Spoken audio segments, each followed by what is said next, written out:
Programa Plenitude, com Iraci Campos.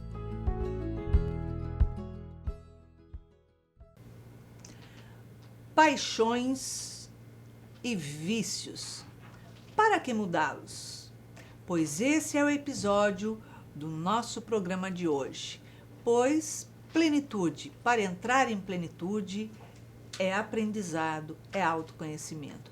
É gente falando de gente, trazendo você pertinho da gente, para que possamos falar de coração para coração. E o episódio de hoje traz nosso convidado querido, André Monteiro. Ele é palestrante e vai ter um papo muito gostoso aqui com a gente hoje. Seja bem-vindo ao Plenitude, André. Iraci, muito obrigado mais uma vez aqui nesta casa, neste encontro de corações, de mentes e certamente buscando plenitude para que a gente alcance uma vida melhor, um estado melhor de vida, de desenvolvimento. Então, muito obrigado pelo convite mais uma vez, uma alegria sempre renovada de estarmos aqui com você. Muito obrigado. Eu que agradeço. André, para a gente trazer um pouquinho da gente para todos aqueles que nos acompanham, vamos lá. Todos nós temos vícios e temos paixões. Qual a sua visão disso? Esse é um tema que realmente a gente precisa pensar hoje e pensar sempre, porque as questões das paixões e dos vícios, essas questões fazem parte da nossa realidade. Sabe, Iraci, eu fico às vezes pensando que, de fato, o Espiritismo tem todo um desenvolvimento teórico, de estudo, um desenvolvimento voltado para a compreensão das leis do universo e tudo mais. Mas nós temos esse desafio, esta preocupação de fazer com que as situações que os espíritos nos trazem possam alcançar cada um de nós na vida real, no dia a dia. E quando se fala de paixões e de vícios, este com certeza é um tema que envolve todas as pessoas encarnadas. Todos nós temos inúmeros vícios. Né? Em realidade é isso, todos nós, ninguém se livra. Agora, poder medir o vício que te faz bem, o vício que é extremamente prejudicial e aquele que nos leva muitas vezes a nos deprimir, porque no momento ele nos deixa em êxtase, né? As emoções todas, mas em outro momento ele deixa a gente num estado meio para baixo, depressivo. Será que todos os vícios que a gente tem pode ser encarado como benéfico ou como destruidor? Essa questão dos vícios, eu diria que ela começa quando a gente vai no Livro dos Espíritos e procura com relação à questão das paixões. A gente tem a visão de que as paixões são todas elas negativas. E, na verdade, nos primórdios da vida humana, as paixões elas eram e ainda continuam sendo de grande utilidade. O problema é quando a gente exagera em relação a uma determinada paixão. Pode parecer simples o raciocínio, mas, por exemplo, a fome. O indivíduo tem fome, é uma necessidade do organismo. O organismo impõe ao espírito, durante a encarnação, experiências que, se ele tivesse apenas desencarnado, não teria. Então, a questão de estar encarnado, o corpo, em determinado momento, você acorda e sente fome. Você vai em busca do alimento. Então, isto é algo, uma paixão, isto é uma situação do seu organismo. O problema é que quando, a partir disso, há um exagero, há sobre a paixão a aplicação de um egoísmo, de uma vaidade, de um orgulho, aí ela desdobra para uma paixão inferior. Então não é, a fome é uma necessidade da encarnação, mas a gula, Aí já ultrapassa. Não que a gente não possa ter prazer em comer isso, comer aquilo, enfim. Os prazeres são necessários para o corpo e espírito. Exatamente. A questão dos prazeres, isso é importante a gente ressaltar, vários comportamentos fisiológicos, eles geram ao espírito um alívio. Então, você tem uma necessidade fisiológica e aí você resolve aquela necessidade fisiológica. Aquilo te dá um alívio. Esta sensação de alívio, ela é positiva. Agora, quando você só quer ter o alívio de forma desregrada, a coisa descamba para um lado, tem consequências outras para o espírito. Então, vejam que o espírito, quando encarnado, ele vivencia experiências da matéria. Com certeza. Mas se ele quer sobrepor à matéria vaidades e sentimentos exclusivos, então o conflito passa a ser complicado. Eu não diria, Iraci, às vezes eu fico pensando, se a gente, eu com os filhos, é claro, a gente fala assim, nós temos que estar sempre atentos, né? Então, são os hábitos e os vícios. Então, a gente sempre categoriza o hábito como sendo algo que você faz, de que traz um resultado positivo. E o vício é quando há uma dependência. Eu às vezes fico pensando, a própria questão do celular. O celular é extremamente importante na comunicação. É um vício, uma paixão, uma dependência. E não é? Sem dúvida. Então, ou seja, quando se exagera, aí sim há uma necessidade da disciplina. Porque, venhamos e convenhamos, tudo na vida sem disciplina, sem que se cumpra um objetivo maior, te leva a uma complicação. Exato. E aí não é legal. Tem que ter uma medida que abrange, que a gente saiba dosar para lá e para cá. Quando você falou, né, de filhos, existem pais que amar os seus filhos é natural, tá? Mas que tem verdadeira paixão doentia, onde desestabiliza completamente o emocional, onde não se tem controle e gera muitos transtornos emocionais. Aí é uma dependência de espírito com espírito, quer dizer, é quase que uma simbiose, né? Isso. Ou seja, o que você está retratando, tanto no campo material, no campo interno, quanto no campo de relação entre as pessoas, de relação entre os espíritos, a gente vai encontrar situações em que as paixões, elas geram amarres, prisões, conexões obsessivas, com certeza, porque não houve um equilíbrio, não houve uma preocupação de se ajustar a essa necessidade. E veja que eu sempre chamo atenção para isso, Iraci, que eu gosto deste exemplo do desencarne de Lívia no Coliseu. Nossa, aquilo abala. Aquilo abala. Por quê? Por que eu chamo esse exemplo? Porque Lívia, no momento em que ela estava, nos momentos finais, em que o leão, em que a fera veio e lhe deu uma patada, ela então sentiu uma leve turbulência e em seguida sente a mão de Simeão no seu ombro. Então veja, já havia ali uma separação. Mas vamos imaginar que Lívia voltasse a sua atenção para aquele fato. Olha, isso aqui é um absurdo, isso aqui seria... Veja que a mente dela estaria se conectando a uma situação material. E isso estaria refletindo a sua paixão pela fixação da vida. Não. Ela simplesmente foi para frente. Ela se libertou. Então, ao invés de ficar preso a um fato, a um acontecimento, ela então desviou sua atenção para um novo contexto e foi para frente. E com aquele olhar, isso aqui não sou eu. Não sou eu. Né? Aquela situação que aquele corpo está vivenciando naquele momento, ela...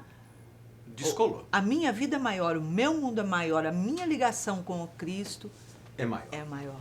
Então, se a gente parar para pensar, coisas semelhantes acontecem com a gente em proporções bem diferentes, sejamos honestos, que o tempo todo a vida, situações da vida que que nos chamam e nos concentram a atenção. Então, por exemplo, eu já estou desenvolvendo um bom hábito do chá, não uma paixão. Esse chá de limão com gengibre é tudo de bom, né? É tudo de bom. Então, assim, é bom tomar o chá? É bom tomar o chá. É necessário? A hidratação e tudo mais. Até o chá cria um ambiente e tudo mais. Mas, se em determinado dia eu não tomar o chá, isso me causa constrangimento, angústia, sofrimento? Veja que mudou a figura. Exatamente. O apego àquilo, uma dependência, porque eu tenho que fazer, aquilo faz parte da minha caixinha, né? E aí, como é que eu trabalho o que eu sinto aqui?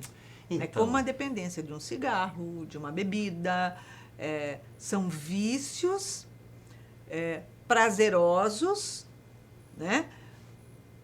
Apesar que eu não sei que tipo de prazer que dá fumar, mas enfim, vamos lá. Vícios prazerosos, mas que causa uma dependência daquela obrigação, daquele comando do espírito de tem que fazer, eu preciso de sentir, de exalar, de absorver, de me alimentar de algo que na verdade não me alimenta. isso. É falta de refletir nisso. A gente, até no nosso curso, a gente brinca com o café e diz assim, o hábito do café, ele dá um despertar, aquele aroma na casa, é um sinal de começou o dia. O café é aquela situação, né, que de fato gera. Mas se um dia você não tomar o seu café, você sai de casa irritado? Então a gente tem que entender isso. Como encarnado e como espírito liberto, nós temos que entender a nossa relação com a matéria. A matéria é rica de experiências para o espírito, inclusive com algumas armadilhas, algumas coisas que nos fascinam, nos geram o hábito e que nós vamos 50, 60, 70, 90, 100 anos vivenciando aquilo e de repente nós nos encontramos na erraticidade, desencarnados, espírito liberto, e a gente diz, cadê o café? Então é comum e não é fácil, Iraci. Sejamos honestos, não é fácil mudar um hábito, um vício. Você precisa de uma imensa disciplina para que algo possa mudar. Dizem, pessoal que trata de condição física, que quando você tem uma perda, olha, isso é interessante, quando você tem uma perda de peso, perdi 2 quilos, você precisa ficar durante 2 meses com o peso novo, numa manutenção, para que o seu corpo adquira uma nova memória. Memória celular que é por um todo. Corpo se conecta a perispírito, que se conecta a espírito imortal. Então vejamos que toda mudança do corpo, toda mudança comportamental, elas todas vão exigir que você tenha uma consciência nova, um comportamento novo e uma disciplina enorme. E essa questão da disciplina é algo... Eu sou uma pessoa muito disciplinada, né? E para mim é difícil lidar com a indisciplina, porque tudo é organizado. Então, eu encaixo meus horários, ele tem que ser certinho, tudo que eu tenho que fazer, eu não tenho que fazer nenhum movimento repetitivo, mas tem que estar disciplinado e organizado. Então, quando me desorganiza ou eu tenho que tratar com alguém que é desorganizado, eu fico ansiosa, eu fico tensa, eu falo assim, meu Deus. Aí eu falo assim, eu preciso orar agora. Aí eu vou ouvir umas músicas tal, umas músicas muito boas que me conectam com Jesus. Pronto, tô plena, tô... Porque é difícil. É difícil. E quando a gente fizer esse processo de desencarne, a gente carrega todo o emocional da bagagem de uma vida toda aqui Exato. para o plano espiritual. E você chega lá com as suas emoções fragilizadas, os seus sentimentos muitas vezes bagunçados, a sua raiva contida, e você vai extrapolar onde? Em quem ali? Você vai Exato. voltar a olhar para quem ficou encarnado, para descarregar aquilo? Daí vem, essa questão é muito importante. Quando um indivíduo acaba tendo uma rota de fuga de um estresse no alimento, por exemplo, ele tem um estresse, ele vai no alimento. Tem um estresse, ele vai no alimento. Aquilo vai, ao longo do tempo, se consolidando no seu comportamento. Pois bem, quando ele desencarna, ele vai continuar tendo estresse, mas não tem mais o alimento. E aí o que acontece com o espírito? Vai buscar onde? Ele vai buscar a sensação do alimento em quem está se alimentando. Eu gosto muito daquela expressão que diz assim, ó, depressão, excesso de passado. Estresse, excesso de presente. Ansiedade, excesso de futuro. Onde está o erro? No presente? Na no falta de medida, na no dosagem. excesso. O erro é o excesso, não é nem o passado, nem o presente, nem o futuro. É o excesso de. Então, a gente tem que viver a vida da matéria. Emmanuel fala isso. Viva o seu momento. Ah, mas lá atrás, no passado era melhor. Viva o momento. Ah, mas agora tem muito desafio da tecnologia. Viva o seu momento, a vida real. No entanto, a gente tem que viver a vida real, se preparando para a vida imortal. Tomar o chá com imensa alegria. Sentir o sabor, o aroma, compartilhar com os amigos de forma muito prazerosa. Mas sem se apegar. Sem se apegar até mesmo à própria existência. Porque um dia ela vai mudar. Não acaba, a existência não acaba. O que acaba é a encarnação. Então a gente sempre vai existir. A existência não termina. Então a gente não pode se apegar à encarnação, sabendo que essa existência continua. Então, que a gente dê leveza, que a gente tenha suavidade no uso e no usufruto das coisas que acontecem, que nos estão ao alcance da vida. A maçã é vermelha, não é à toa, é para chamar a atenção. É atração, né? Exato. Então você se alimenta da maçã, sim. Agora, se você comer 20 maçãs, o exagero não vai lhe fazer bem. Então é muito interessante, é muito importante esta postura em vida para uma vida maior. Com isso, você aprende a lidar com as paixões de maneira equilibrada. Exato. Gera bons hábitos, sem que eles se transformem em vícios que te acorrentam. Dessa forma, eu acredito que a gente, pensando desta forma, o Espiritismo trazendo todo esse conhecimento, a psicologia ajudando o ser humano a se conhecer e a se desenvolver com plenitude, eu tenho absoluta certeza de que as transições, que a bagagem que a gente vai levar daqui para frente, ela vai ficar mais leve. A vida vai ser mais suave e a felicidade vai estar mais ao alcance. Porque se você deposita sua felicidade na xícara de café, no chá, o dia que não tiver, felicidade é da alma, não é do chá. Profundo. Agora, o espírito carrega toda essa bagagem e ele se depara com a depressão. Essa depressão vem dizer o que para ele, porque a gente tem toda uma parte psicológica, né? E, além da parte psicológica, o transcender do espírito à matéria. Então, a vida que segue. Qual a transição que ele faz, ele saindo da matéria em depressão, sem ter trabalhado o seu autoconhecimento e levando para a eternidade, porque tudo é uma soma dentro da eternidade, né? Iraci, eu acho que a gente vai precisar de uns 3 programas plenitude para falar sobre isso, porque esse é um tema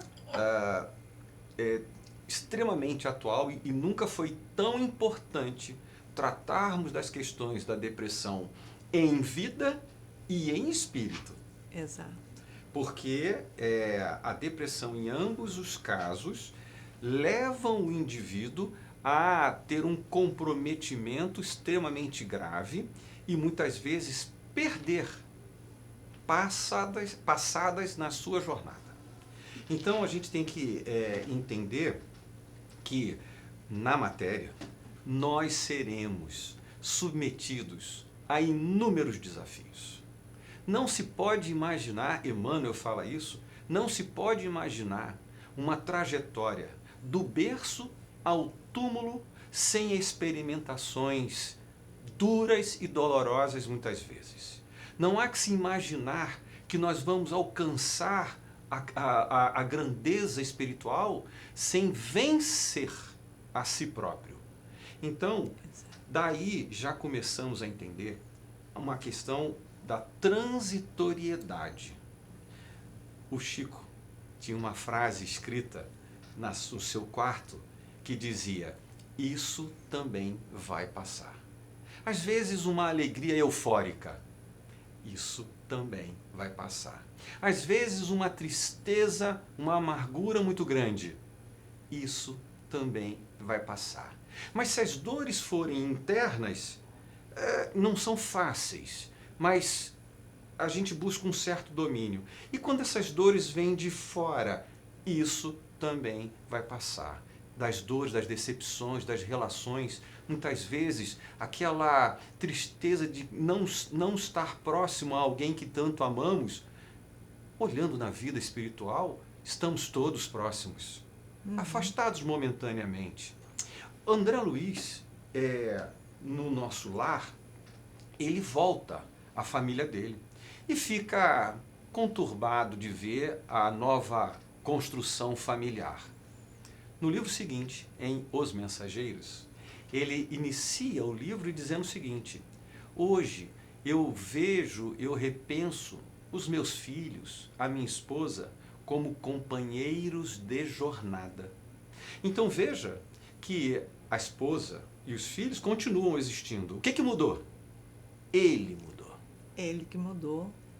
Ele Há mudou. necessidade de mudar. Está aí. Então, se nós mudarmos, se nós evoluirmos, o chá muda de valor. O chá material, saboroso, continua sendo o chá. Mas eu mudei. Os valores que eu trabalho, que eu atribuo às coisas, esses valores mudaram. E com isso, a gente vai entendendo que mudar é a única coisa permanente. Exatamente, porque quando a gente coloca lá paixões, vícios, seja lá a forma que a gente coloque, mas mudar para quê? Ou seja, para evoluir, porque ninguém nasceu para permanecer do mesmo jeito sempre. Ou seja, a criança nasce bebê e não permanece bebê por 40, 50 anos. Mesmo que ela queira, a evolução é imposta. Pois é, pois é. Mesmo que ela queira. Então, evoluir. E aí eu penso, Iraci, que esta evolução é de uma beleza, é de uma bondade. E não é à toa que o nosso Pai é soberanamente justo e bom. Porque a justiça da evolução, a justiça divina, ela nos dá a oportunidade deste autoconhecimento. Mas não é Às vezes eu fico pensando, autoconhecimento, tem que ter autoconhecimento para desenvolver autocontrole. De posse desse autocontrole, ou os primórdios, os incipientes degraus do autocontrole, já são os exercícios necessários para que a gente comece a domar as más paixões. Então, temos que ignorar as paixões? Não, mas mantê-las sob controle. Quando você tem autoconhecimento, autocontrole em desenvolvimento, você lida melhor com as situações, consegue dar o valor adequado àquilo que precisa de atenção e daquilo que precisa ser esquecido. Esse controle, essa atuação do espírito, da parte intelectual, da inteligência humana sobre essa enormidade de ofertas que a vida material lhe apresenta, o controle que o espírito tem reflete a sua elevação. Ele não se deixa dominar pelas paixões, mas ele domina a si próprio e controla o seu interesse, a sua paixão, na proporção necessária para a sua vida material e para a sua vida espiritual. A bagagem vai mais leve, ele vai mais tranquilo. Imagina chegar lá na espiritualidade, como diz o carioca, no inverno do carioca ele está de chinelo, bermuda e moletom. Tem coisa que eu não entendo. Não é isso? Acho porque eu não sou carioca. Eu sou carioca. Então a gente tem que chegar lá leve. Ah, mas você gosta de churrasco? Eu adoro churrasco. Mas não vai comer churrasco. Ah, mas eu já comi bastante churrasco, tenho boas lembranças. Faz parte. A vida mudou. Então, vamos caminhando e fazendo desta vida o melhor que ela está nos oferecendo naquele momento. Exatamente. A mudança, ela é fundamental, né? Se a gente não passa pela mudança constante na nossa vida, a gente se afunda na depressão. Porque o que acontece? A sua vida passa a ser uma mesmice. E nós, como espíritos, em processo evolutivo constante, o que acontece? A gente não consegue viver com a mesmice. A gente precisa do novo cada vez mais, porque isso é um estímulo para o nosso desenvolvimento, em busca de algo que venha constantemente te trazer uma renovação, uma realização, te estimular a buscar o mais e não se contentar com isso somente, porque a pessoa perde o sentido da vida, né? Eu diria, Iraci, com palavras assim, diria finais, que de fato muitas vezes nós, cada um de nós olhando para si mesmo, falta uma referência. E é por isso que a gente estudar a religião, estudar as mensagens do Cristo, mesmo não sendo cristão, porque o Cristo está no planeta como um todo. É uma história. É isso. Não foi inventado numa religião. É universal. É história, é ele. Exato. Então, ou seja, na medida em que a gente tiver dificuldade, no momento que a gente tiver uma dificuldade assim, qual comportamento adotar? Ele disse, eu sou o caminho, a verdade e a vida. Ninguém vai ao Pai senão por mim. Então, se você tem dúvida, dificuldade de qual referência adotar, Jesus. Perfeitamente, perfeitamente. André, obrigada pela sua presença aqui nesse episódio muito gostoso, relaxante, de plenitude. Estamos em plenitude. Certamente. E lógico, você também pode participar. Nos envie a sua mensagem. Pode sugerir um tema, algo que te atraia, que você busque saber conhecer. Afinal de contas, autoconhecimento renova a nossa vida, porque nós vamos descobrindo quem somos nós. E lógico, para que você tenha uma semana de muita paz, muita luz e entre em plenitude diariamente, deixamos aqui um super beijinho carinhoso. Muita paz.